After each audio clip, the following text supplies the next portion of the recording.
Do you want to add QuickJacks to the tools in your garage? I'll show you how.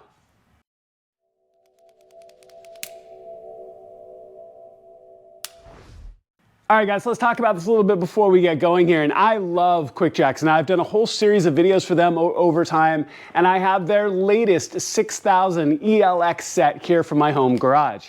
Now, I have a very diverse set of cars that can come in and out of my garage at different sizes, and I want to stress how important it is that you measure the lift points on your car before you buy the correct set of QuickJacks for you and your garage.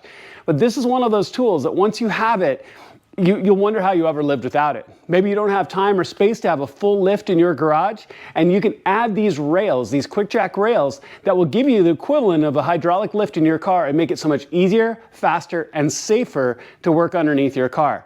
I highly recommend them, and I really wanted to get a set of the new 6000 ELXs to fit all of the needs of all of the cars that come in and out of my garage.